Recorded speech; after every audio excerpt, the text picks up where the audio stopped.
My feet ached in the regulation heels I'd been wearing for the last 6 hours. The cabin lights were dimmed for the overnight flight from Miami to New York, and most passengers had settled into restless sleep or the glow of their screens. I moved through the aisles of the 737, collecting empty cups and offering blankets with practiced efficiency.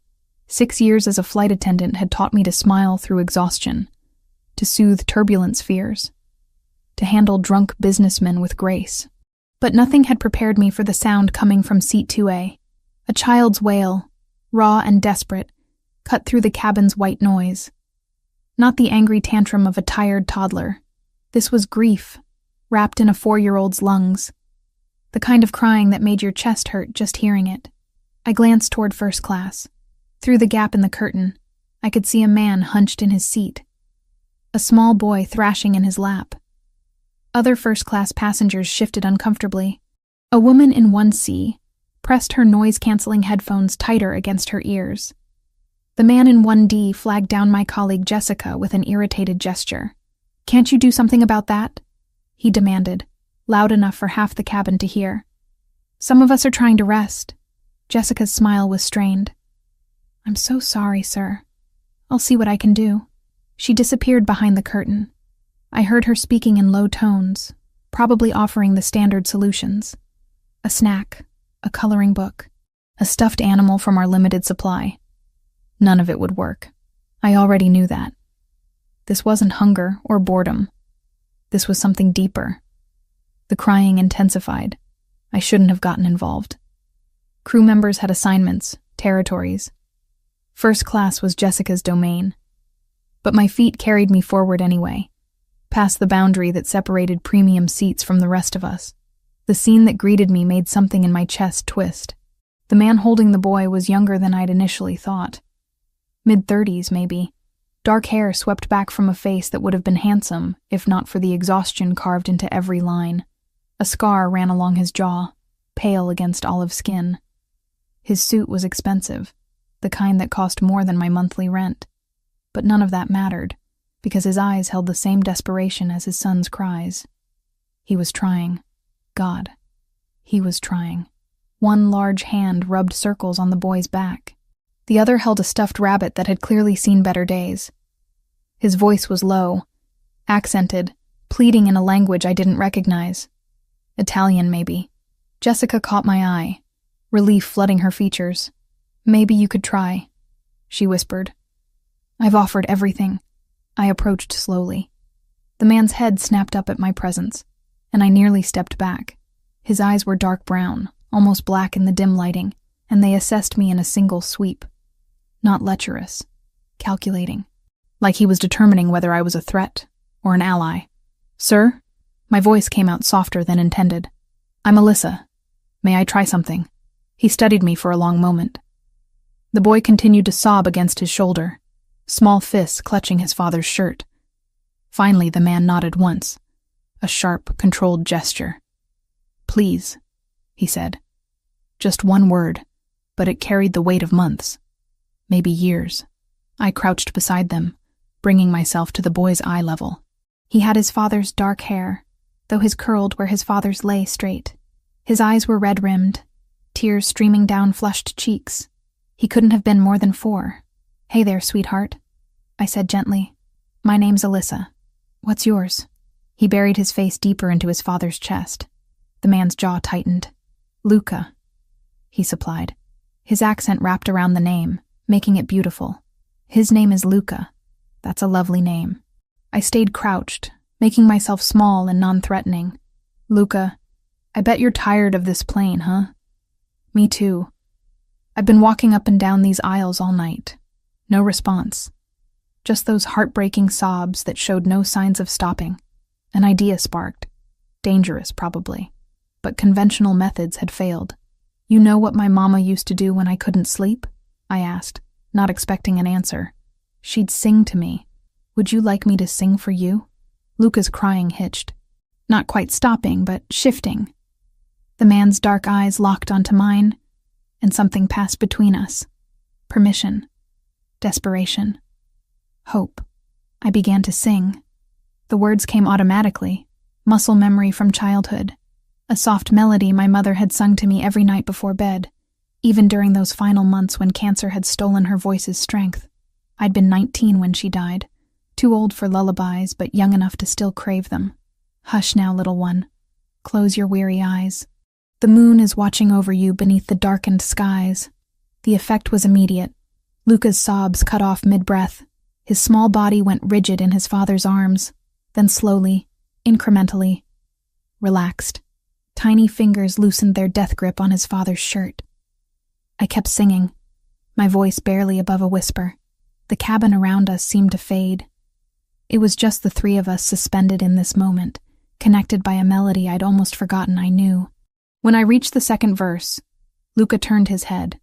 Those brown eyes, so like his father's, stared at me with an intensity that stole my breath. His lower lip still trembled, but the crying had stopped. Stars will guide you through the night, keep you safe till morning light. Dream of meadows, dream of streams. Let your heart be filled with dreams. By the time I finished, Luca had shifted completely. He leaned away from his father's chest, reaching for me with both small hands, the universal gesture of a child wanting to be held. I glanced at the man. His expression had transformed. The exhaustion remained, but beneath it burned something fierce. Recognition. Shock. And unless I was imagining it, the shimmer of unshed tears. "May I?" I asked. He nodded, seeming incapable of speech. Luca came into my arms easily, as if we'd known each other forever. He was warm and solid, his curls tickling my chin as he nestled against my shoulder. His breathing evened out almost immediately. Within minutes, he was asleep, one small hand fisted in my burgundy uniform jacket. The man's voice was rough. He cleared his throat, tried again. "How did you know that song?" "My mother," I said simply. "She sang it to me every night. My wife sang it to him." His words were careful, measured. "She died 8 months ago. He hasn't. Since then, he doesn't sleep. Doesn't eat properly. The doctors say he'll adjust, but..." He gestured helplessly at his sleeping son. My heart cracked. "I'm so sorry. That song.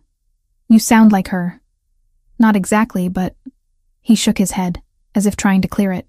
"What is your name again?" "Alyssa Carter." "Gabriel," he replied, not offering a last name.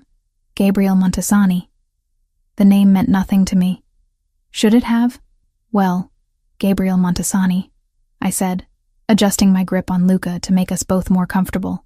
"It looks like I'm going to be here for a while. At least until we land. You don't have to..." "I want to," I interrupted. And I meant it. This child in my arms felt right somehow. Natural. Like I was supposed to be here in this moment. Gabriel studied me again. That calculating gaze mapping my face. What he was looking for? I couldn't say. But eventually, something in him settled. "Thank you, Alyssa Carter." The rest of the flight passed in strange intimacy. I stayed in first class, seated in the empty seat beside Gabriel with Luca sleeping peacefully in my arms. Jessica brought me water and covered for my absence without question. The other passengers stopped complaining, grateful for the silence. Gabriel and I spoke in whispers. Small things at first. Where I was from, how long I'd been flying, careful questions that felt like tests I didn't know I was taking. He asked about my mother. I found myself telling him about her battle with cancer, her love of music, the way she'd made our tiny apartment feel like home even as medical bills buried us. Things I rarely shared with anyone. In return, he offered fragments. A boy who once laughed easily, a wife taken too soon. The impossible task of single parenthood while running businesses that demanded constant travel. His hand rested on the armrest between us, and I noticed details I'd missed before. A heavy gold ring on his right hand. A watch that probably cost more than my car. Calluses that seemed at odds with his obvious wealth. "Where are you staying in New York?" he asked as the captain announced our descent. "Brooklyn. I have a small apartment in Sunset Park." "That's not close to the airport." "No, but the rent is manageable." Something flickered across his face. "Let me drive you home. It's the least I can do." I should have said no. He was a passenger, a stranger. But Luca chose that moment to stir, his small hand tightening on my jacket, as if afraid I'd disappear. Gabriel saw it too. "Please," he said again, that word carrying the same weight as before. "All right," I heard myself say. "Thank you." We landed smoothly. I had to wake Luca gently to prepare for taxi. His eyes opened slowly, unfocused, then found mine. A sleepy smile curved his lips. The first smile, Gabriel told me later, he'd seen in weeks. I should have known then, should have recognized that nothing about this was normal, that men who could afford first-class tickets and wore $1,000 watches rarely drove flight attendants home out of simple gratitude. But all I saw was a father desperate to help his grieving son, a boy who had found momentary peace in my arms, and a melody that connected us across the boundary of loss. I should have walked away at the gate, should have said goodbye and returned to my ordinary life. I didn't. Gabriel's car was exactly what I should have expected. Black, sleek, expensive enough to pay my rent for a year. The interior smelled of leather and something spiced that I couldn't identify. Luca sat between us in the back seat, his small hand wrapped around my fingers like a lifeline. "You don't have to hold my hand the whole way, sweetheart," I said gently. "I'm not going anywhere." His grip tightened. Those dark eyes, still puffy from crying, fixed on my face with an intensity that made my chest ache. He didn't speak, just held on. Gabriel watched from the other side, his expression unreadable. The driver, a broad-shouldered man who'd introduced himself only as Vincent, navigated through post-midnight traffic with practiced ease. "He hasn't spoken much," Gabriel said quietly, "since Rachel died. The therapists say it's normal for his age. That grief manifests differently in children." "Rachel was your wife?" "Yes." The single word carried volumes. 8 months ago. Car accident on the Long Island Expressway. She was coming home from visiting her sister in Connecticut. I looked down at Luca, understanding blooming, painful, and clear. This wasn't just a child who missed his mother. This was a child whose entire world had shattered. "I'm sorry," I said, the words feeling inadequate. "That's not enough time. For either of you." "No." Gabriel's jaw tightened. "It's not." We drove in silence for a while. Brooklyn's streets rolled past the tinted windows. Gabriel asked for my address, and I gave it, watching his expression for judgment that never came. Sunset Park wasn't dangerous, but it wasn't Long Island either. "He doesn't sleep," Gabriel said abruptly. "Every night he wakes screaming. Sometimes 3, 4 times. Nothing helps. I've hired 6 nannies in 8 months. The longest one lasted 3 weeks before she quit. That must be exhausting. For both of you, I've tried everything the doctors suggest. Routine, therapy, medication. He won't eat unless I force him, won't play with other children. He just exists. Until tonight." Luca's thumb had found its way to his mouth. His eyes were drooping, his body growing heavy against my side. The transformation from the screaming child on the plane to this peaceful boy seemed impossible. "That song," Gabriel continued. "How did you know it?" "I didn't know it would work. My mother sang it to me when I was little. Through everything. Even when she was sick at the end, she'd hum it because her voice was too weak for words. Rachel sang it every night. His voice was rough. Her grandmother taught it to her. I don't even know if it has a name. Neither do I." The car pulled up outside my building. The contrast between Gabriel's world and mine had never been more obvious. Cracked sidewalks, graffiti on the corner bodega, a broken streetlight that had been out for months. Gabriel looked at the building, then at me. Something shifted in his expression. A decision being made. "Miss Carter," he said. And the formality felt strange after the intimacy of the past hours. "I know this is unusual, inappropriate even, but I need to ask you something." I waited. "Would you consider working for me? Temporarily, as Luca's nanny?" The request hit me like cold water. "I'm not a nanny, Mr. Montesani. I'm a flight attendant." "I know. But he responds to you. In 8 months, you're the first person who's gotten through to him. It was one song, one night. It was more than that." He gestured to Luca, now fully asleep, still clutching my hand. "Look at him. He won't let you go." And he stopped, seemed to gather himself. I'm desperate. Name your price. I can't just quit my job. I have bills, responsibilities. I'll pay whatever you're making now, plus 50%. You'd live at the house in Long Island, full room and board, health insurance, whatever you need. My mind reeled. The offer was insane. Generous to the point of suspicious. But when I looked at Luca's peaceful face, I felt something tug in my chest. I need time to think about this. Of course. Gabriel reached into his suit jacket, produced a business card. Heavy cardstock, embossed letters. Just a name and phone number. Call me when you decide. Or if you have questions. I took the card, careful not to wake Luca as I shifted. I should go. Let me help you. Gabriel moved slowly, lifting his son with practiced ease. Luca stirred, whimpered, reached for me even in sleep. Shh, little one, I whispered, smoothing his hair. Sweet dreams. He settled. Gabriel's eyes met mine over his son's head, and something passed between us. Gratitude, yes, but also something deeper, more complicated. Thank you, Alyssa, he said. For tonight. For him. You don't have to thank me. Yes, he said softly. I do. I climbed out of the car, watched them drive away. The taillights disappeared around the corner, and suddenly I was alone on my empty street at 2 a.m, holding a stranger's business card. Sleep didn't come easy that night. I lay in my tiny bedroom, staring at the water stain on the ceiling, turning Gabriel's offer over in my mind. It was crazy. I didn't know him. Didn't know anything about his life beyond the grief written in his son's eyes. But I couldn't stop thinking about Luca, about the way he'd melted into my arms, the peace that had transformed his small face. The next morning, I called in sick to work. I needed time to think without the pressure of a 10-hour shift. I researched Gabriele Montesani on my laptop, coffee growing cold beside me. The search results showed a legitimate businessman. Import company, several properties in New York and New Jersey, charitable donations to children's hospitals, photos from galas and business conferences, always in immaculate suits, always with that same controlled expression.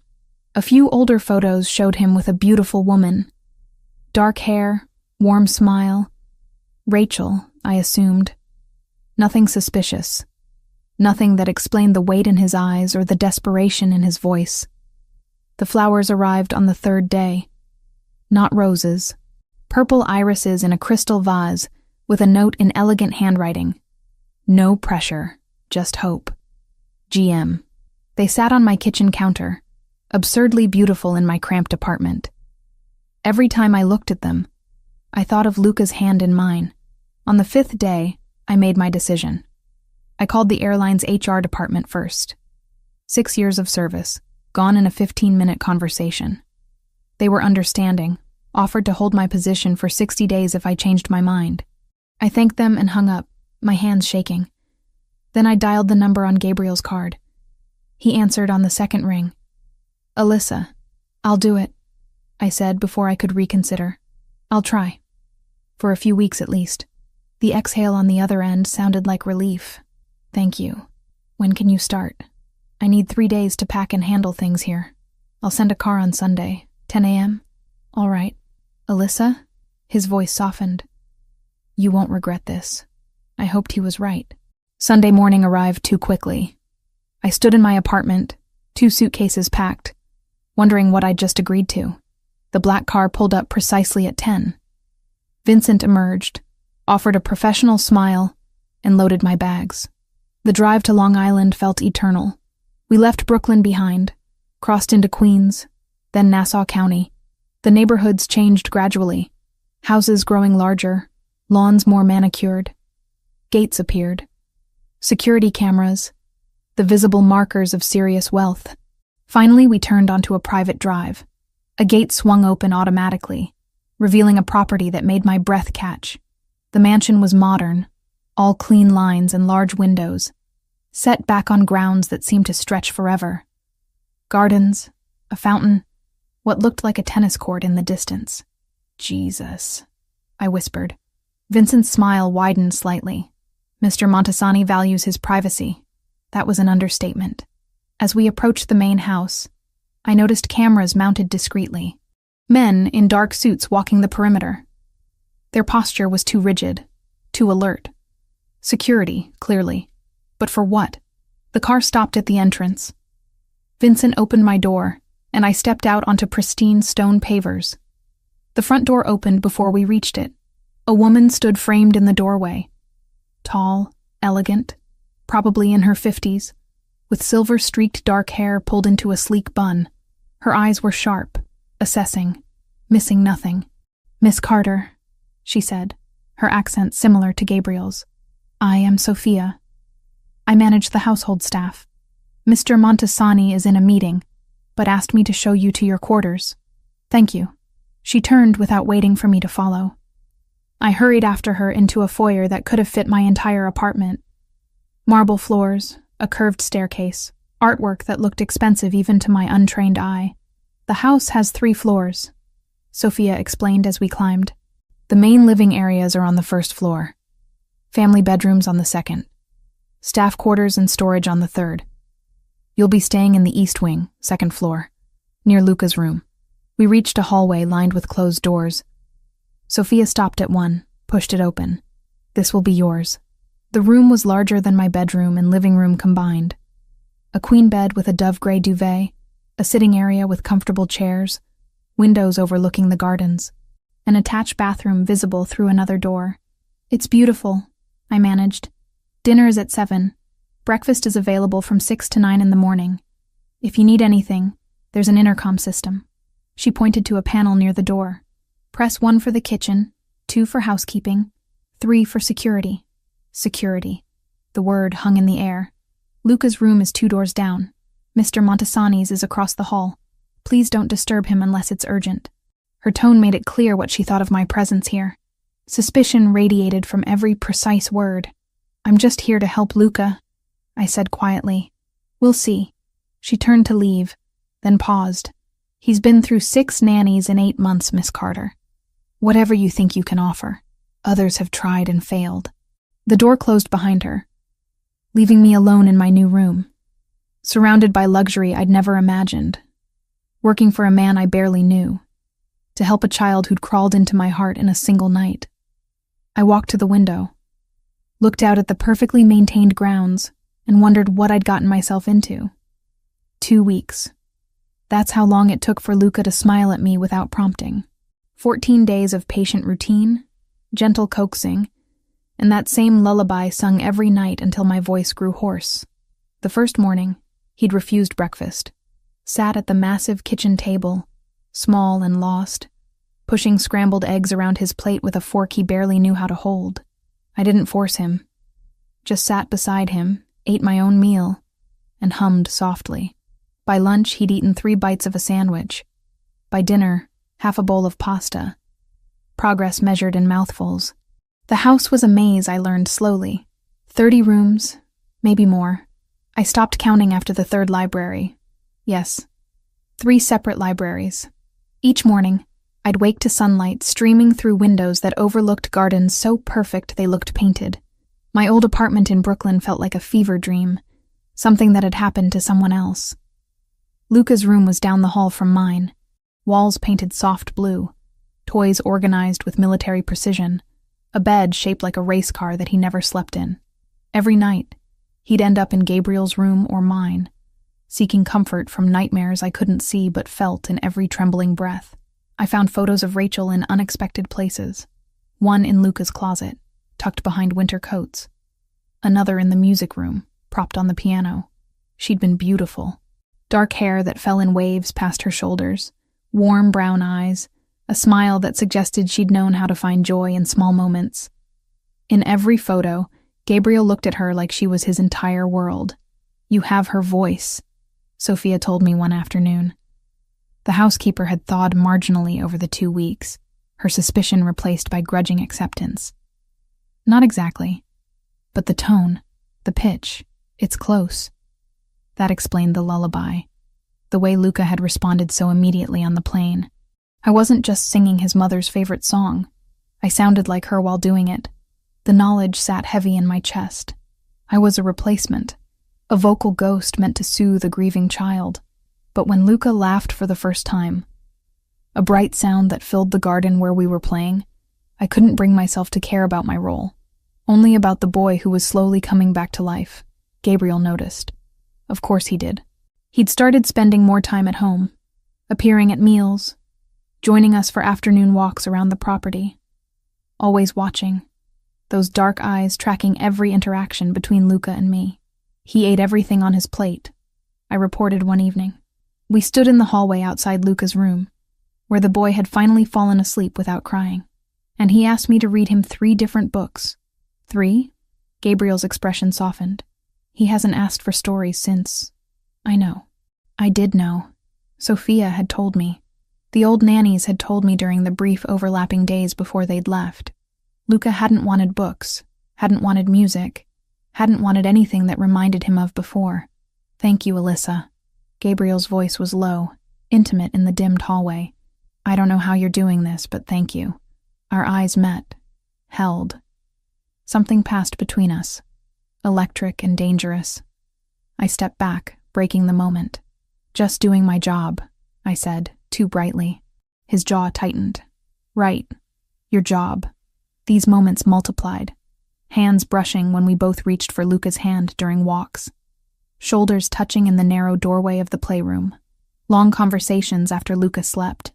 Sitting in the library with Brandy, I barely touched while Gabriel told me about his childhood in Sicily, his parents' immigration, the weight of family legacy. He never mentioned his work, just businesses, import companies, investments. Nothing that explained the armed men I'd seen on the grounds. Nothing that justified the security cameras hidden in every corner. I noticed things. Small details that accumulated like stones in my pocket. Conversations that switched from English to rapid Italian when I entered a room. Men in dark suits who visited late at night, their faces hard, their postures suggesting violence held barely in check. The way Gabriel's entire demeanor changed during phone calls, his voice dropping to something cold and commanding that made my spine straighten instinctively. Who are those men? I asked Sophia one afternoon while folding Luca's laundry. Her hands stilled. Business associates. They don't look like businessmen. Mr. Montesani's affairs are not your concern, Miss Carter.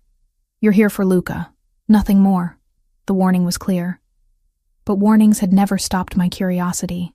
It happened on the 14th night. Luca had a rough evening. Nightmares that woke him screaming twice before midnight. I'd finally gotten him settled, singing until he slept. His small hand wrapped around my fingers. My throat was dry. I headed downstairs for water, moving quietly through the dark house. The kitchen was in the west wing, past Gabriel's study. As I approached, I heard voices. Low, angry, speaking English for once. I should have kept walking. Should have minded my business. But Gabriel's voice stopped me. I don't care what Sinaloa wants, he said, the words sharp as broken glass.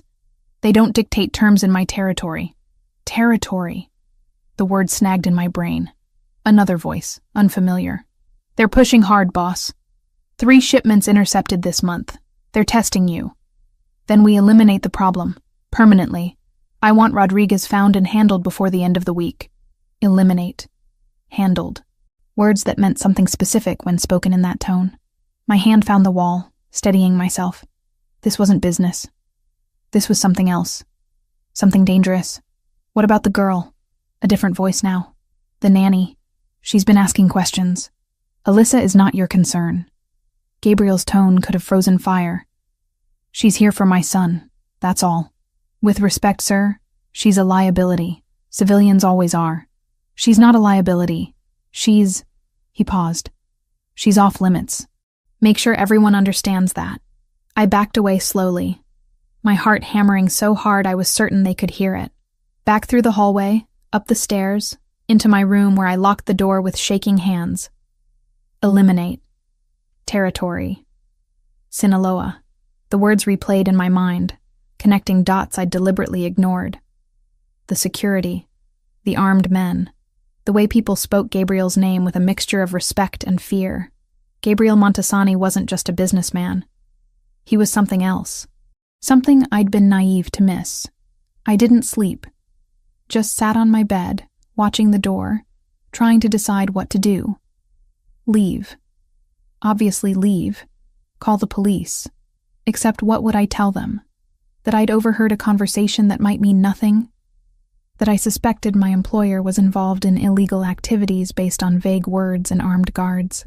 And Luca, God, Luca, the boy who'd finally started eating, started smiling, started healing. If I left, would he regress? Would he spend another 8 months crying himself to sleep every night? Dawn broke. I still hadn't decided. A knock on my door made me jump. Alyssa? Gabriel's voice, calm and controlled. Are you awake? I didn't answer. I know you heard last night. I saw you in the hallway. My stomach dropped. Of course he'd known. Men like him missed nothing. We need to talk. Please. Against my better judgment, I opened the door. Gabriel stood in the hallway, still dressed in last night's clothes, exhaustion written in every line of his face. But his eyes were alert, assessing, dangerous. Come with me, he said. Not a request. He led me to his study, closed the door, gestured to a chair I didn't take. We stood facing each other across his massive desk, the morning light casting long shadows between us. I'm not going to lie to you, Gabriel said. You deserve better than that. What are you? I asked, my voice steadier than I felt. What do you think I am? I think you're involved in something illegal. Something dangerous. I think those men who visit aren't business associates. I think territory means something different to you than it does to most people. His mouth curved, not quite a smile. You're intelligent. I've always known that. Answer the question. My family has been involved in certain operations for 3 generations. Import, export, protection services. Some of it legitimate. Much of it not. He met my eyes steadily. You'd call it organized crime. The mafia, if you want to be traditional about it. The confirmation hit like a physical blow, even though I'd known. Suspected. Hoped I was wrong. But known. I need to leave, I said. Now. You can. I won't stop you. The car is yours anytime you want it. Just like that. Just like that. He moved around the desk, closing the distance between us. But before you go, think about Luca. Think about the past 2 weeks. The progress he's made. The smiles. The fact that he's eating, playing, living again instead of just existing. That's not fair. No, Gabriel agreed. It's not. But it's true. You saved my son, Alyssa. You brought him back from somewhere dark I couldn't reach. And if you leave now, he'll lose you the same way he lost his mother. Another woman who sang him to sleep and then disappeared forever. Tears burned my eyes. You're using him to manipulate me. I'm asking you to consider his needs alongside your fear. Yes, my work is dangerous. Yes, I'm involved in things that would horrify you if you knew the details. But Luca is innocent. And he needs you. Daddy? The small voice from the doorway shattered the moment. Luca stood there, clutching his rabbit, tears streaming down his face. Lysa leaving? I was across the room before I could think, gathering him into my arms. No, sweetheart. I'm not leaving. Promise? His small hands fisted in my shirt. Promise not go like Mama? My heart broke clean in half. Over his head, my eyes met Gabriel's. The bastard knew exactly what he was doing. Knew I couldn't walk away from this child who'd wrapped himself around my heart. I promise, I whispered, sealing my fate.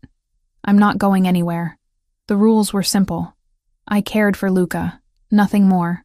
Gabriel and I existed in parallel orbits, intersecting only when necessary for his son's welfare. Professional distance maintained at all times. It lasted exactly 4 days. The problem was proximity. Gabriel started working from home more frequently, his office door open, his presence a constant gravitational pull I tried to ignore. He'd appear at mealtimes, join our afternoon routines, sit with us during Luca's bath time. Always watching, always there, making the mansion feel smaller with every passing hour. You don't have to shadow us, I said one afternoon. We stood in the garden while Luca chased butterflies through flower beds that probably cost more than my annual salary had been. I know what I'm doing. I'm not shadowing. Gabriel's hands were in his pockets, his suit jacket discarded somewhere inside. White shirt sleeves rolled to his elbows revealed forearms corded with muscle. I'm spending time with my son. You're hovering. Perhaps. A slight smile touched his mouth. Can you blame me? He's laughing again. Playing. Being a child instead of a ghost. I don't want to miss a moment of it. I couldn't argue with that, so I stopped trying to maintain distance and let him orbit closer. Dangerous, but inevitable. Luca bloomed under his father's attention. The nightmares came less frequently.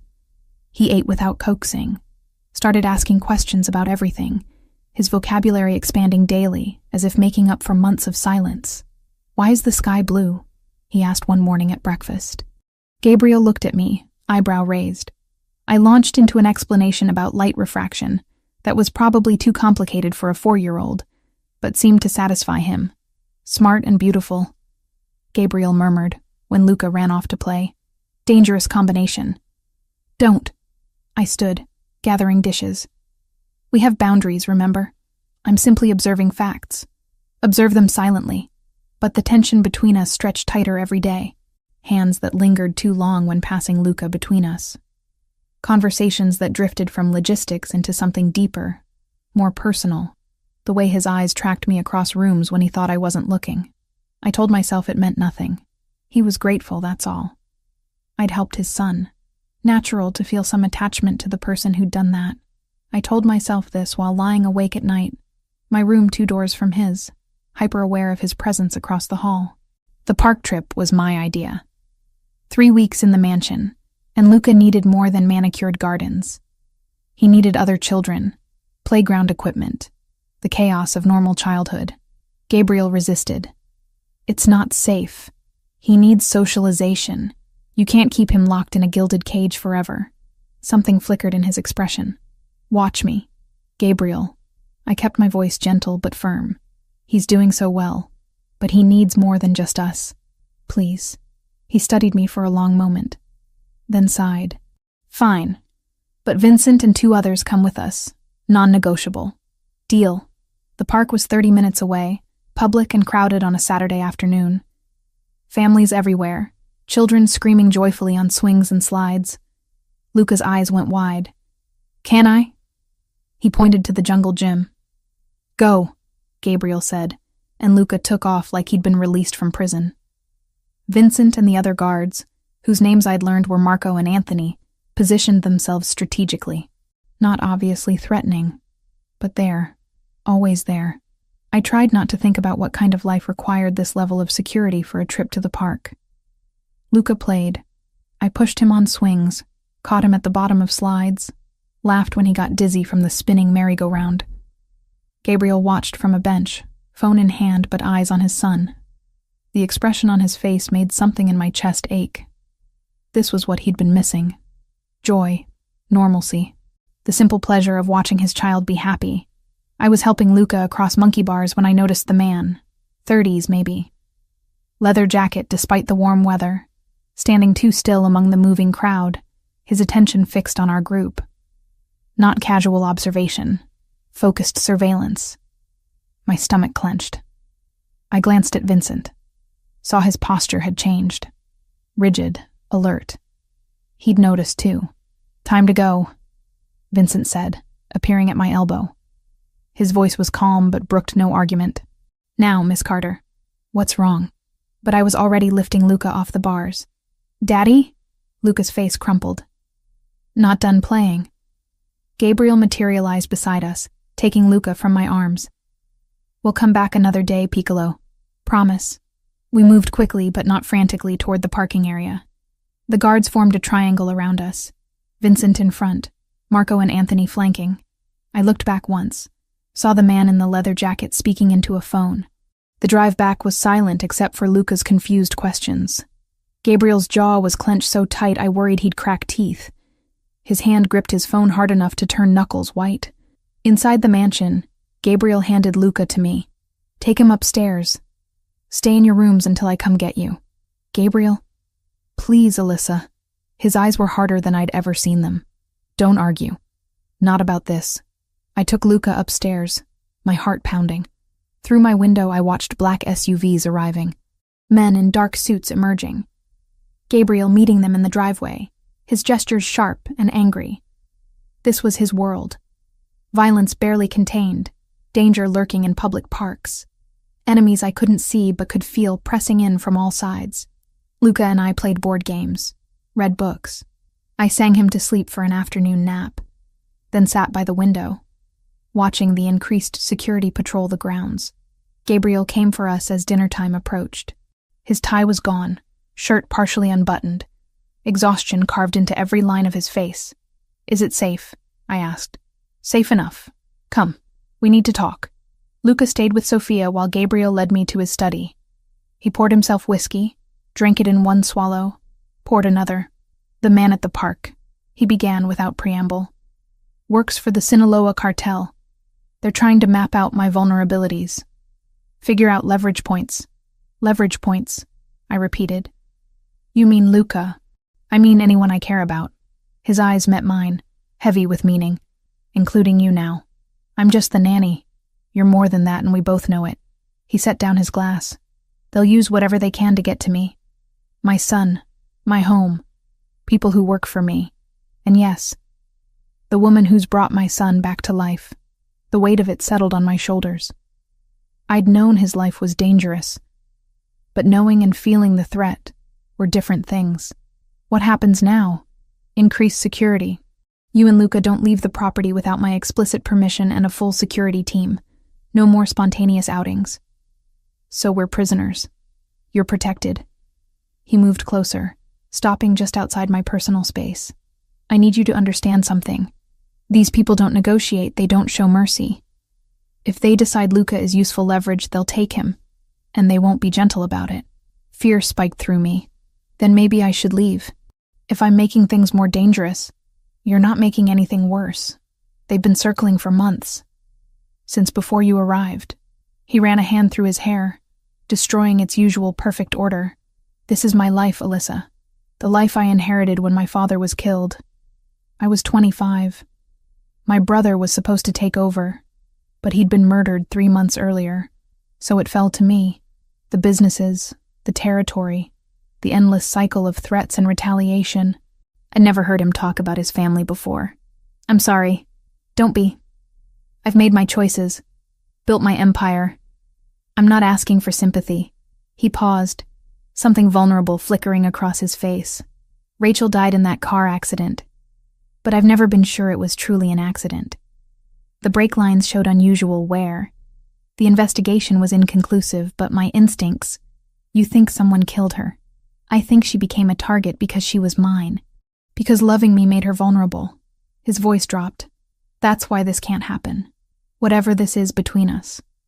I see the way you look at me, feel the pull same as you do, but I won't make you a target." My breath caught. He'd said it out loud. Acknowledged the tension that had been building since that first night on the plane. "Maybe that's not your decision to make. It has to be. Because you don't understand what you'd be signing up for.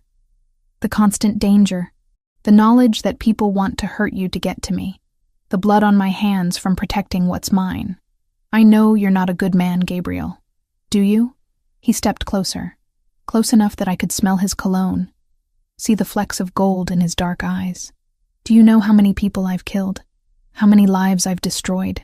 The evil I've done in the name of family honor and territorial control? No, and maybe I don't want to know the details, but I see who you are with Luca. The father who'd do anything to protect his son. That's the man I stopped, caught myself before saying too much. The man you what?" His voice was rough, dangerous. We were too close. His hand came up, fingers brushing my cheek with devastating gentleness. Every nerve in my body lit up at the contact. "Alyssa." My name was a warning and a plea. I should go check on Luca, but I didn't move. Neither did he. His thumb traced my jaw, tilted my chin up. Our faces were inches apart. I could see his pulse hammering in his throat, feel the heat radiating off him. "This is a mistake," he whispered. "Probably." He leaned in. I stopped breathing.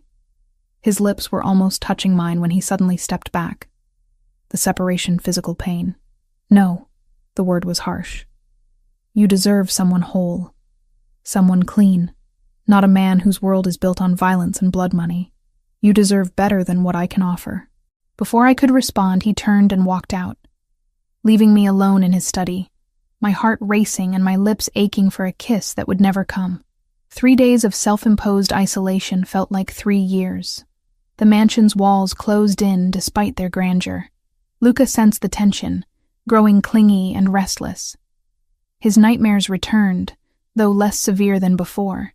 He'd wake reaching for me, whimpering words I couldn't quite catch. Gabriel was a shadow, present but distant, locked in his office for hours, with men whose faces held no mercy. I'd catch glimpses of him through doorways, phone pressed to his ear, speaking that rapid Italian that meant violence was being discussed. The scar on his jaw seemed more pronounced when he was angry, a white slash against skin gone pale with stress. I told myself I was here for Luca. Only Luca. The almost kiss in the study meant nothing. Gabriel had made his position clear. We existed in separate worlds that should never collide. My heart disagreed with increasing urgency. The attack came at 3 a.m. I woke to sounds that didn't belong. Not quite explosions, but something sharp and percussive that rattled my windows. My brain, fogged with sleep, took precious seconds to understand. Gunfire. That was gunfire. Alarms shrieked through the house. I was out of bed, racing for Luca's room when Gabriel's door burst open. He wore only sleep pants, his chest bare, and in his right hand was a gun that looked obscenely large and real. "Stay there," he commanded, but I was already at Luca's door. The boy sat up in bed, eyes wide with terror, frozen in that awful moment between sleep and waking nightmare. I grabbed him, blankets and all, just as Gabriel reached us. The safe room. Now. He didn't wait for response, his free hand gripping my arm and pulling us toward the hallway. More gunfire. Closer now. Breaking glass somewhere below. Shouting in languages I couldn't identify. We ran. Gabriel led us to a section of wall that looked like every other section, until he pressed his palm against a hidden panel. The wall shifted, revealing a narrow doorway and stairs leading down. "Go." He practically shoved us through. "You're coming too, right?" My voice shook.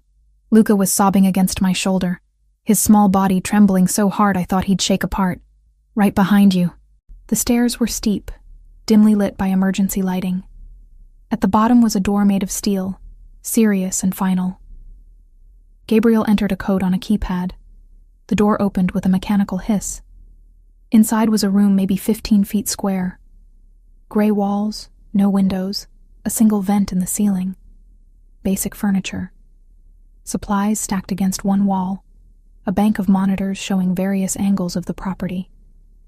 On the screens, I could see figures moving through the darkness. Flashes of muzzle fire.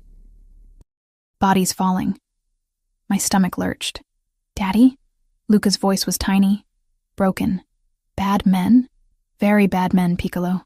Gabriel locked the door behind us, engaged what looked like additional bolts.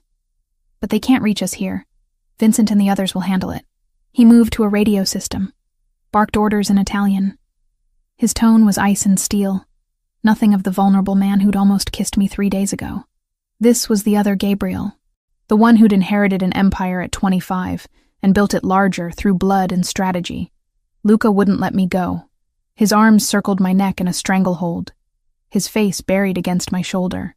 I sank onto one of the chairs, rocking him, murmuring nonsense words because actual comfort seemed impossible. Gabriel knelt beside us. "Luca, look at me." The boy turned his head slightly. "I will always protect you. Always. Do you understand? No one will hurt you while I'm alive." Luca nodded, then reached for his father. Gabriel gathered him close, and suddenly I was part of an embrace I hadn't planned. Gabriel's arm around Luca. Luca between us, my hand on Gabriel's shoulder without conscious decision. Above us, the battle raged. We could hear it even through the reinforced walls. Explosions, shouting, the stuttering percussion of automatic weapons. Each sound made me flinch, made Luca cry harder. Then I noticed the blood. "Gabriel." My voice came out strangled. "Your arm." He glanced down as if just remembering. A gash ran along his left bicep, deep and angry, blood seeping steadily. Not a direct hit. A graze, but serious. It's nothing. It's not nothing. I looked around frantically, spotted a first aid kit on the supply shelf. Sit down. Alyssa, sit down. Something in my tone made him obey. I settled Luca on the couch with his rabbit, promised I'd be right there, and brought the kit to Gabriel. My hand shook as I opened it, found gauze and antiseptic. This will hurt, I warned. I've had worse. I believed him. The scar on his jaw probably had stories I didn't want to hear. I cleaned the wound as gently as possible, felt him tense but make no sound. The intimacy of it overwhelmed me. My fingers on his skin, his blood on my hands, the sound of his breathing in the confined space. You should have worn a shirt when you rescued us, I said, trying for lightness and failing. Then you wouldn't be bleeding all over my efforts here. I'll remember that next time armed men invade my home. I wrapped the wound, secured the bandage, my fingers lingering longer than necessary. When I looked up, his face was inches from mine. Those dark eyes held something fierce and desperate. Alyssa. Just my name. A warning, a prayer. Don't tell me this is a mistake, I whispered. Don't tell me I should leave, because I've made my choice. You don't understand what you're choosing. I understand that Luca needs me. That you need me, even if you won't admit it. I understand that this, I gestured at the walls surrounding us, the violence outside, is terrifying. But so is the thought of leaving. His hand came up, cupped my face with devastating gentleness. Blood still stained his fingers, making the gesture somehow more honest, more real. I will never be the man you deserve. Stop deciding what I deserve. He leaned in. I stopped breathing. This time he didn't pull away. His lips met mine with a hunger that stole thought. The kiss was urgent, desperate, tasting of fear and adrenaline and something sweeter underneath. His uninjured arm pulled me closer, and I went willingly, my fingers tangling in his hair. We broke apart when Luca whimpered. Reality crashed back. We were in a panic room. People were dying above us. This was madness. Gabriel rested his forehead against mine. If anything had happened to you, if they'd reached you before I did, they didn't. This time, his voice was raw. What about next time? The time after that? This is my life, Alyssa. Permanent threat. Constant danger. People who want to hurt anyone I care about. Then we deal with it. Together. He pulled back, searched my face. You're certain? Yes. Whatever he saw in my expression made something shift in his. A decision made. He kissed me again, softer this time. A promise instead of desperation. The radio crackled. Vincent's voice came through. Sir, we've secured the perimeter. 3 hostiles down, 2 in custody. Gabriel moved to the radio, his professional mask sliding back into place. Casualties on our side? 2 injured, non-critical. The house is secure. Keep the prisoners alive. I want to know who sent them. He ended transmission, turned back to me. It's over. For tonight. We stayed in the safe room another hour, letting Luca calm fully before venturing upstairs. When we finally emerged, dawn was breaking. The house looked normal from inside. But through the windows, I could see evidence of the attack. Bullet holes in stone. Broken glass. Dark stains on the driveway that made my stomach turn. Men were moving through the grounds, cleaning, repairing, erasing, making the violence disappear as if it had never happened. Gabriel carried Luca, who'd fallen into exhausted sleep. I followed them upstairs, watched as he laid his son in bed with infinite care. The tenderness on his face made my chest ache. In the hallway, he caught my hand. Get some rest. We'll talk later. Where are you going? To have a conversation with our guests. His expression went cold.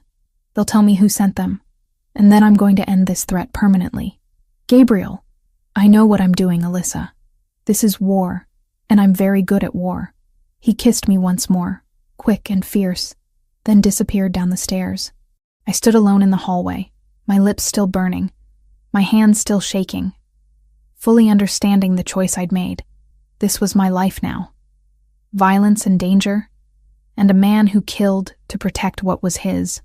And somehow, terrifyingly, I was all in. The week after the attack transformed Gabriel. His arm healed, the bandage growing smaller each day until only a thin scar remained, pink and angry against his skin. But something else had changed. He moved through the house like a storm gathering strength, all controlled fury and deadly focus. I'd catch him in his study at odd hours, surrounded by maps and photographs, speaking rapid Italian into secure phone lines. The language of violence planning. His men came and went like shadows, their faces grim, their weapons no longer concealed. "You need to involve the police," I said one evening. Luca was asleep upstairs, finally settled after another nightmare. Gabriel and I stood in the library, the room dark except for firelight. "Let the authorities handle this." His laugh was bitter. "The authorities? Alyssa, half the police department is on someone's payroll. Mine, the cartels, other families. You think I can walk into a precinct and file a report about attempted murder by a Mexican drug cartel? There must be someone clean. FBI, maybe. And tell them what? That I'm a crime boss whose territory is being threatened? That would go well." He poured whiskey, didn't drink it. Just held the glass like an anchor. "This is my world. We handle our own problems. By killing people. Yes." No apology in his tone. "By eliminating threats before they eliminate us. Before they hurt Luca. Before they hurt you." The casual way he included me in that equation made my pulse stutter. "Gabriel, I'm sending you away." He cut me off, his voice leaving no room for argument. "You and Luca. There's a safe house in Vermont. Private property. Heavily secured. Far from here. You'll stay there while I handle this." "No." His eyes narrowed. "This isn't a negotiation. You're right. It's not." I crossed to him, close enough to see the exhaustion he tried to hide. "You don't get to push me away now. Not after everything. I'm trying to protect you." "I know, but I'm not leaving. Luca needs stability, not another disruption. And you—" I stopped, gathered courage. "You need to know someone is waiting for you to come back." Something cracked in his expression. "Don't make me care more than I already do. It's dangerous for both of us." Too late. He set down the glass, moved into my space. His hands framed my face, thumbs brushing my cheekbones. I've spent 8 months trying not to feel anything. Trying to stay numb because feeling meant remembering what I lost. Then you appeared on that plane with your voice and your kindness, and you made me feel again. Is that so terrible? It terrifies me. His forehead pressed against mine. Because I can't lose you. I won't survive losing someone else I love. Love, the word hung between us, enormous and fragile. Then don't lose me, I whispered. Come back safe. He kissed me like a man going to war. Desperate and claiming, his hands tangling in my hair, his body pressing mine against the wall. When we finally broke apart, we were both breathing hard. I need to know you're safe, he said. Please, go to Vermont, just until this is over. Only if you promise to come back. I promise. His voice was steel wrapped in silk. Nothing will keep me from you. That night we stayed together. Not in his bed or mine, but in the library where we'd first acknowledged what was building between us. He held me on the leather sofa, his arms solid and warm, while I traced the scar on his jaw and memorized the way his breathing changed when I touched certain places. We talked until dawn, about his childhood in Sicily, my mother's final days, the weight of legacy and loss. He told me about Rachel with a tenderness that made my heart ache, how she'd loved gardens and terrible romantic comedies, how she'd made him laugh even on his darkest days, how her death had hollowed him out until Luca was the only thing keeping him tethered to life. She'd like you, he said softly. She always said I needed someone who'd challenge me instead of just obeying. I'm not trying to replace her. I know. You couldn't if you tried. You're entirely your own. He kissed my temple. That's why I'm falling for you. Morning came too quickly. Gabriel had arranged everything. Vincent would drive us to Vermont immediately. The house was stocked, secured, staffed with people Gabriel trusted absolutely. We'd stay as long as necessary. Luca was confused when I told him we were taking a trip. What about Daddy? Daddy has work to do, Gabriel explained, kneeling before his son. But Alyssa will take care of you, and I'll come get you both very soon. Promise? Promise, Piccolo. He pulled Luca into a fierce hug. Over his son's head, his eyes met mine. The look in them said everything words couldn't. The drive to Vermont took 5 hours. Luca slept most of the way, exhausted from anxiety he couldn't articulate. I watched forests replace suburbs, mountains rise in the distance, civilization thinning until we turned onto a private road that wound through pine trees for miles. The house was beautiful, modern architecture blending seamlessly with wilderness. Large windows, natural wood, a sense of peaceful isolation. Under different circumstances, it would have been a vacation. Instead, it felt like exile. The days crawled. I kept Luca occupied with games, books, exploring the woods around the property under watchful guard supervision. He asked for his father constantly. I had no answers to give. Sophia called once a day with updates so vague they told me nothing. Mr. Montesani is handling the situation. He asked me to tell you he's thinking of you. A week passed. 7 days of not knowing if Gabriel was alive or dead. 7 nights of lying awake, straining to hear a phone ring, praying for news that didn't come. Luca sensed my fear. His nightmares returned with a vengeance. He'd wake screaming for both of us, his father and me, the 2 people he'd come to depend on. I'd hold him and sing until he slept, my voice breaking on lyrics that once brought comfort. On the 8th day, Sophia's call came at dawn. It's over. You can come home. Is he? He's alive. Vincent will bring you back this afternoon. She hung up before I could ask more, but alive was all that mattered. The drive back felt longer than the drive away. Luca bounced with excitement, asking questions I couldn't answer. Would Daddy be there? When could we have dinner together? Could we go to the park again? Soon, sweetheart, I promised, hoping it was true. The mansion looked unchanged from outside, but inside, the atmosphere had shifted. Men I didn't recognize stood guard. The staff moved with quiet efficiency tinged with grief. Something had happened here. Something final. Gabriel was in his study. The door was open, but everything about his posture screamed, "Keep out." He stood at the window, shoulders rigid, one hand pressed against the glass. I left Luca with Sophia and approached slowly. Gabriel? He turned. The man who looked back was familiar but different. Older somehow, despite only a week's passage. His eyes held shadows that hadn't been there before. Blood, metaphorical or real, I couldn't tell, stained him in ways I felt rather than saw. "It's done," he said flatly. "The cartel leadership is eliminated. The threat is neutralized. At what cost? 3 men dead, 2 more critically injured, all people who trusted me to protect them while they protected what's mine." His voice was hollow. "Their families will be compensated, cared for. But money doesn't bring fathers and sons back." I closed the distance between us, wrapped my arms around him from behind. He stiffened, then slowly relaxed into the embrace. "I'm glad you're alive," I whispered against his back. "I'm not sure I should be. Don't say that." He turned in my arms, but didn't return the embrace. "You should reconsider this, Alyssa. Me. This life. I just orchestrated the deaths of 11 people. Stood in rooms where men begged for mercy I didn't give. This is who I am. This is what I do. I know. Do you? Really?" He pulled away, putting space between us. I'm not conflicted about it. I'm not tortured by moral ambiguity. They threatened my son. They threatened you. So I ended them. And I'd do it again without hesitation. I believe you. Then why are you still here? Because Luca needs me. Because you need me.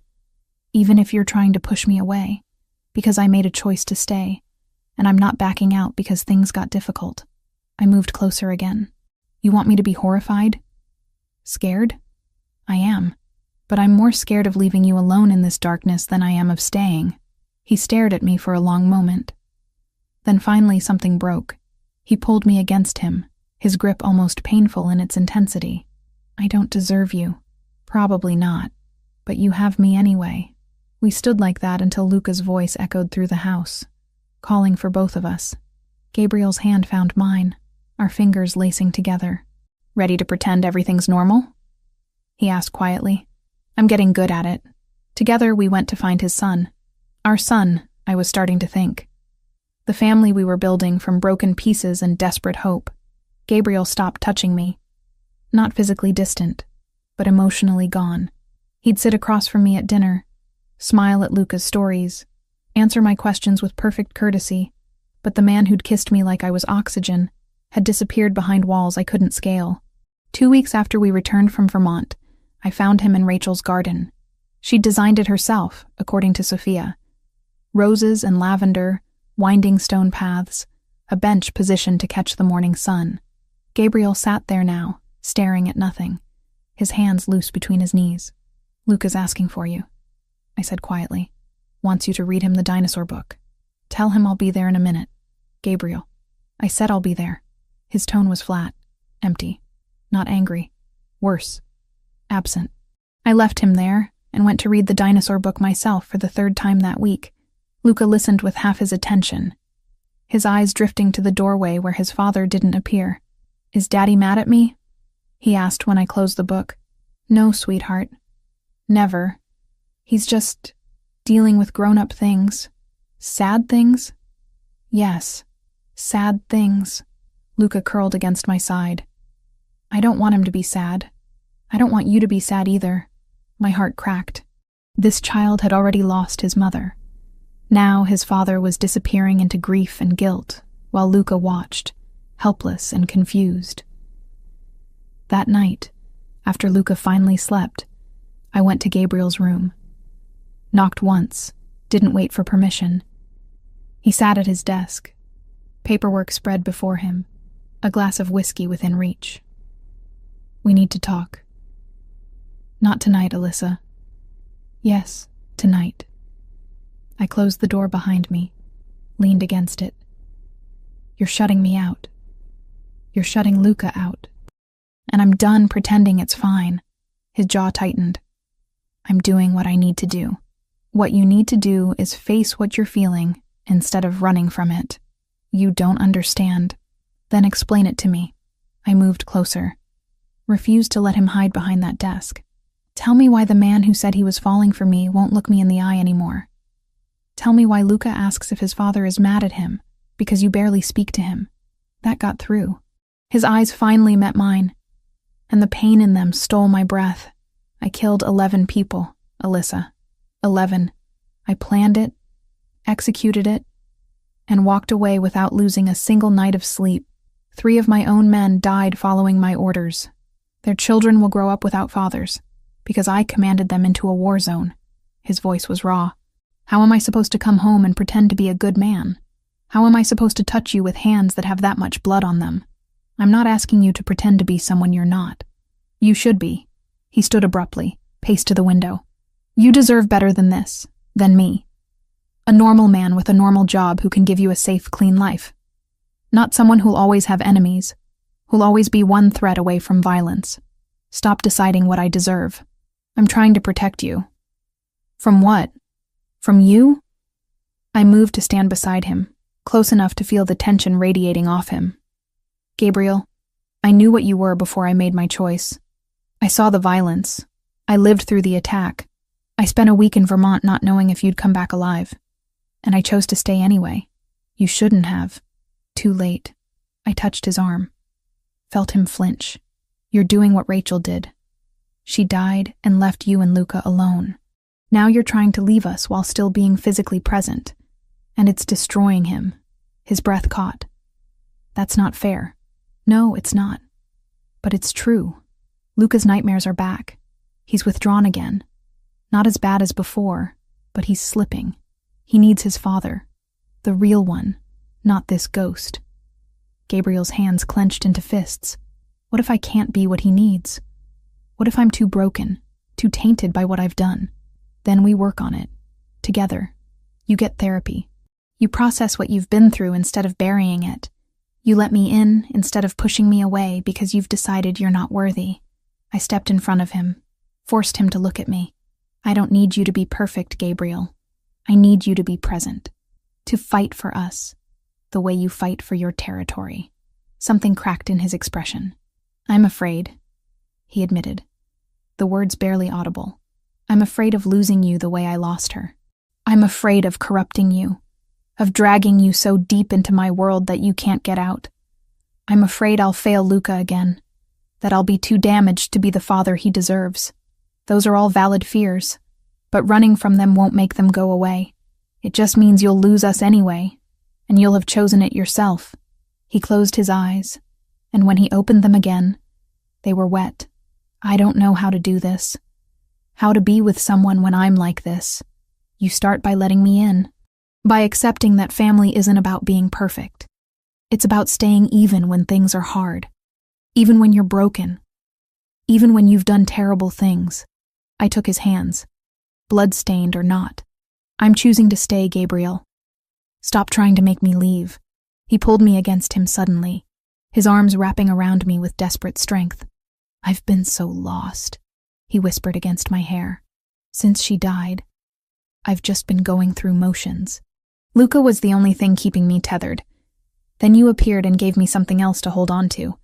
But I don't know how to let myself have it without destroying it. We'll figure it out." I held him tighter. "But you can't do it alone. Promise me you'll get help. Real help. Therapy, processing, whatever it takes. I promise." His voice was steady now, gaining strength.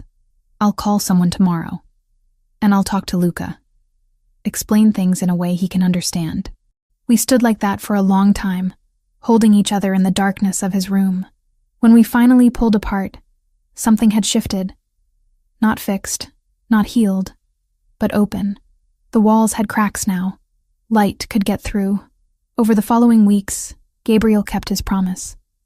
He found a therapist who specialized in trauma and grief, someone who understood the complexities of his world without judgment. He started spending real time with Luca again, not just present, but engaged, reading, playing, listening to his son's endless questions with patience and attention. He started opening up to me too, late-night conversations where he talked about Rachel with love instead of just pain, about his father's death, his brother's murder, the weight of legacy he'd never wanted but couldn't refuse, about the nightmares that still came sometimes, where he watched everyone he loved die while he stood frozen. I shared my own fears, about never being enough to replace what Luca had lost, about whether love could survive in a world built on violence, about the constant low-level terror that one day men would come again, and this time they wouldn't fail. We built something real from those conversations, not a fairy tale romance where danger was exciting and love conquered all. Something harder, more honest. A partnership between two people who'd both been broken and were choosing to build something new from the pieces. Gabriel also started making changes to his businesses. Not overnight transformations, but gradual shifts, delegating the more criminal operations to trusted commanders while he focused on the legitimate holdings. Hotels, restaurants, import companies that actually imported legal goods. Planning an exit strategy that would take years, but was finally possible. "I can't undo what I've done," he told me one evening. We sat in the library where so much had happened between us. "But I can choose differently going forward. For Luca. For us." One night, 3 months after I'd confronted him in his room, Gabriel asked me to walk with him. We left Luca with Sophia and headed into Rachel's garden. The autumn air was crisp, carrying the scent of dying roses and rich earth. "I used to come here after she died," Gabriel said, trying to feel close to her, trying to understand why she was taken. "I'd sit on that bench and rage at God, at fate, at whoever was responsible." "Do you still?" "Sometimes. But less now. Because I'm starting to understand something." He stopped walking, turned to face me. "Rachel's death broke me. But you didn't fix me. You showed me I could be broken and still be loved, that I could carry this weight and still build something good." "Gabriel, let me finish." He reached into his pocket, pulled out a small box. Not jewelry store fancy. Simple, worn leather. This was my grandmother's. She gave it to my mother, who gave it to me before she died. I gave it to Rachel when I proposed. She wore it every day until the accident. He opened the box. Inside was a ring. Gold, delicate, with a single sapphire surrounded by tiny diamonds. Beautiful in its simplicity. "I'm not going to promise you a safe life. I can't. There will always be danger. always be threats. I'm not going to promise I'll never make mistakes or that I won't have dark days. He looked at me steadily. But I can promise I'll love you, that I'll be honest with you, even when the truth is ugly, that I'll fight for you and Luca with everything I have, and that I'll never stop choosing you, choosing us, no matter how hard it gets. Tears blurred my vision. Is that a proposal? Yes. A small smile touched his lips. Alyssa Carter, will you marry me? Will you take on my broken, dangerous life and help me build something better? I didn't hesitate. Yes. He slid the ring onto my finger. It fit perfectly, as if Rachel herself had blessed this moment. Gabriel pulled me close, kissed me with a tenderness that held everything we'd survived and everything we'd built. When we finally pulled apart, he rested his forehead against mine. Thank you, he whispered, for not giving up on me. Never, I promised. We're in this together now. 6 months felt like a lifetime and a heartbeat all at once. The sapphire on my finger had become so familiar, I forgot it was there until light caught it and reminded me this was real. Gabriel and I were building something neither of us had expected. Not perfect, never that, but honest and solid, and ours. The wedding happened on a Saturday in April. We'd chosen Gabriel's property in upstate New York, a place I'd never seen before. Rolling hills, a small lake reflecting clouds, privacy wrapped in natural beauty. No press, no strangers, just 30 people who actually mattered. Vincent stood as best man, his usual stoic expression cracking into something resembling a smile. Sophia cried, which shocked everyone including herself. But Luca stole the entire show. He wore a miniature suit that matched his father's, his dark curls tamed with gel that lasted approximately 10 minutes. He carried the rings on a small pillow, walking down the makeshift aisle with such serious concentration that several guests laughed through their tears. When he reached us, he looked up at Gabriel with those identical brown eyes and whispered loud enough for everyone to hear. I did good, Daddy? Perfect, Piccolo. Gabriel replied, his voice thick. Then Luca turned to me. You're really staying forever now, right, Lisa? Forever. I promised, and meant it with every cell in my body. The ceremony was brief. No religious officiant, just a judge who owed Gabriel a favor and didn't ask questions about the armed men positioned discreetly around the perimeter. We exchanged vows we'd written ourselves. Gabriel promised honesty even when it hurt, protection always, and love despite his broken edges. I promised to stay through the darkness, to build our family with intention, and to never let him forget he was worthy of happiness. When the judge pronounced us married, Gabriel kissed me like we were alone instead of surrounded by witnesses. Thorough, claiming, a promise of what would come later. Luca made a disgusted noise that had everyone laughing, breaking the intensity into something lighter. The reception was simple. Good food, better wine, music that drew people onto a dance floor we'd set up on the grass. I danced with Gabriel, with Luca, with Vincent, who moved with surprising grace. As the sun set and lights strung through trees flickered on, I caught Gabriel watching me from across the crowd. The expression on his face made everything worth it. All the fear, all the danger, all the impossible choices that had led us here. We spent our wedding night in the main house, Luca asleep down the hall with Sophia on guard duty. No honeymoon trip, not yet. Gabriel's business still required constant attention, and I had started classes at Columbia for my psychology degree. We were rebuilding our lives around the reality of who we were, not some fantasy of who we wished we could be. The following months developed a rhythm. Gabriel continued therapy twice weekly, working through layers of trauma and guilt that would take years to fully process. He delegated more of his criminal operations, focusing on legitimate businesses he could actually discuss at dinner without making me wince. The transition was slow, complicated, sometimes violent when rivals saw weakness in his retreat. But he held steady. I threw myself into my studies with an intensity that surprised me. Child psychology, trauma therapy, developmental resilience. Every lecture, every textbook, felt like I was learning how to better help Luca, how to understand the wounds left by losing a parent. Gabriel supported it completely, even funding a small clinic I dreamed of opening once I finished my degree, a place for children who'd experienced loss and violence, who needed someone who understood that healing wasn't linear. We visited Rachel's grave together one Sunday in August. The cemetery was quiet, peaceful, her stone simple but elegant. Gabriel laid roses while Luca picked wildflowers from the edge of the property. I stood back, giving them space, until Gabriel reached for my hand and pulled me forward. "She'd want to meet you," he said quietly. "Want to know the woman who brought her son back to life." I knelt beside the grave, placed my own small bouquet. "Thank you," I whispered to a woman I'd never known, "for loving them first, for showing Gabriel what family could be, for the song you sang that found its way to me." Luca pressed against my side. "Mama would like you, Lissa." "Daddy said so." "I hope so, sweetheart." We stood there until the sun dipped low, 3 people connected by loss and love, and the messy work of building something new from broken pieces. Luca flourished that year. Therapy helped him process his grief in ways we couldn't. School gave him friends, structure, a world beyond the mansion. He still had hard days, still woke crying sometimes, still asked questions about death that broke my heart, but they were becoming less frequent. He was laughing more, playing harder, being the child he deserved to be.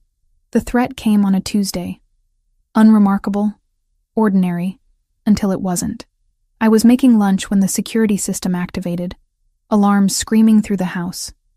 My training kicked in before conscious thought. I grabbed Luca from the living room, hit the panic button on my phone, and ran for the safe room Gabriel had insisted I memorize the path to. "Game time, buddy," I said, keeping my voice steady even as my heart tried to break through my ribs. "Remember the drills?" He nodded, scared but trusting. We made it to the safe room in 90 seconds. I locked us in, checked the monitors. 3 vehicles approaching, armed men emerging. Remnants of the cartel, according to the brief Vincent barked through the radio. A revenge attempt, poorly planned, but dangerous nonetheless. Gabriel was 20 minutes away. Vincent's team engaged immediately. On the screens, I watched a battle unfold with clinical detachment, protecting Luca's eyes while monitoring the feeds. The attack was repelled within 10 minutes. Sloppy, desperate, doomed from the start. When Gabriel finally burst through the safe room door, his face was ashen. He gathered both of us into his arms, breathing hard. "You did exactly right," he said into my hair. "Exactly right. I know," I replied, and realized I meant it. This was my life now. Not constant terror, but occasional danger met with preparation and calm. I wasn't the frightened woman from the plane anymore. I'd become someone else. Someone stronger. That night, after Luca finally slept and security was tripled, Gabriel and I sat in our bedroom. He was distant again, that familiar guilt creeping back. "Don't," I said before he could start. "Don't spiral. We handled it. We're fine. This is the life we chose together. You shouldn't have to, but I do. And I will. Stop trying to protect me from reality. I'm in this, Gabriel. All the way in." He looked at me for a long moment, then nodded.